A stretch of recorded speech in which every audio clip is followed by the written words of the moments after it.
Good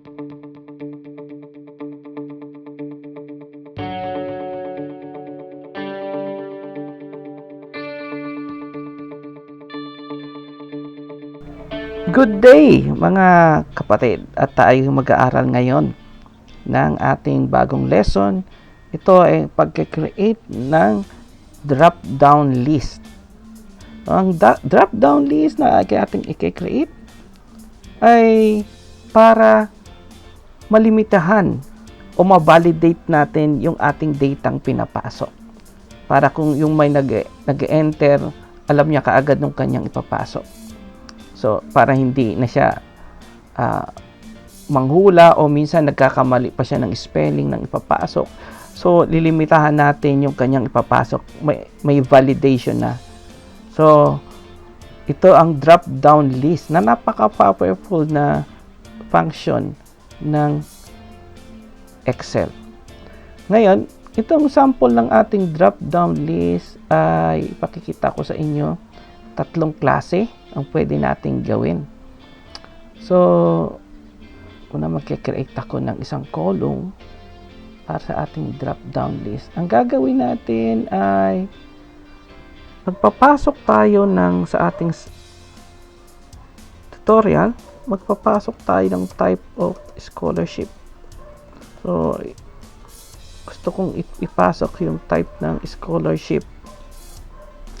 At ito yung ating type ng scholarship: academic, national science, gawad kalinga, church scholar, and none. Hindi siya scholar. Kung magta-type ako, kaya academic, diba? Matagal. Academic, national, ano yun? Yan, titingnan ko pa. National science. Medyo lalakihan ko siya. National science. Nagkamali pa ako, di ba? So, maraming prone to error sa ginagawa natin. So, para malimitahan to, gagawa tayo ng validation using drop-down list. So, ang isang way ay ganito. Ito tayo. Click ko ngayon ng cell. Pupunta ako ngayon sa data at merong data validation. Click ko siya. May settings. Gusto ko muna sa list na. So, ita-type ko yung halimbawa dito, academic, kama, gawad kalinga, kama, none. Pag in-enter ko yan, so meron kang makikitang drop down. So ito yung makikita mo, academic. Okay, what if yan ang isang way, diba? So, validation. Ang gagawin ko, clear ko muna siya, no? Okay. What if marami kang choice? Diba? So, ang gagawin mo, gagawa ka ng table. Kasi gumawa ako types of scholar table. Okay? Gumawa ako siyan. So, ganito natin gagawin. Gusto ko lahat to may drop-down list. Yan. Yung buong table natin. So, ang una kong gagawin ay i-choose ko yung range niya. Yan. Choose ko yung range niya. Lahat gusto ko meron siyang drop-down list. Pupunta ako sa data, sa group ng data tools, data validation. Ito ay gagawin ko sa list. Okay. At sa source. Saan ba ako kukuha ng source? Ito. Kukunin ko rito. So, kukunin ko yung range niyan. Okay.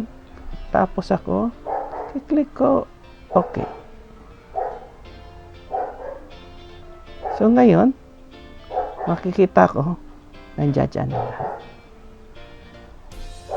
Okay? National Science. Punta ko. None. So, lahat, hindi na ako magkakamali dahil meron akong drop-down list. Pero advisable ko na kasi ito'y sheet para sa class, tapos magkakaroon ng isang table, no?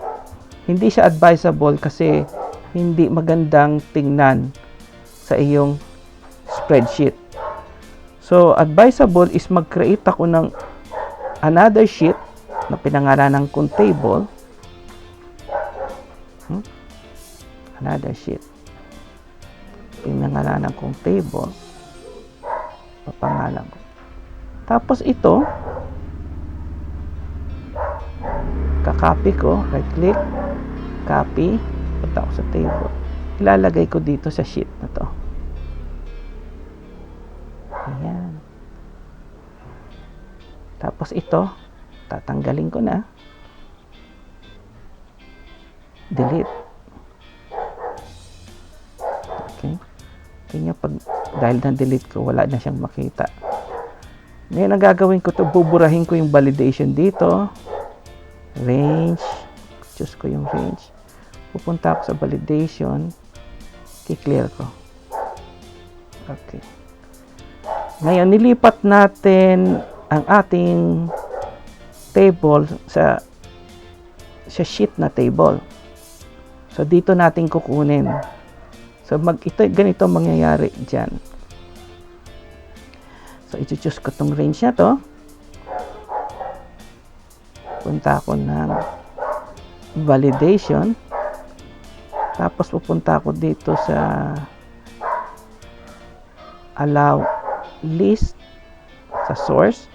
Pupunta ako dito sa table. Pipiliin ko to. Click. Okay.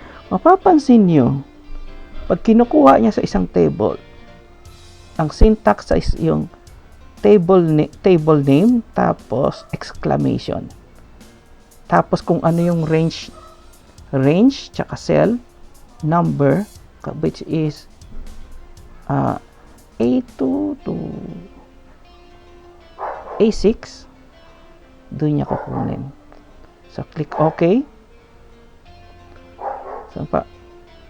So, ito, doon na niya kinukuha sa, okay, para hindi na nakakagulo dito sa worksheet mo. Okay?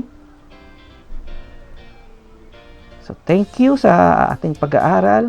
Huwag niyong kalimutan na mag-subscribe at mag-click ng notification para sa ating susunod na video tutorial. Thank you at laging mag-aral. Reminder lang po, for you to watch all our videos and to be notified pag may bago tayong uploaded na tutorial video, please click and subscribe the notification button. Thank you.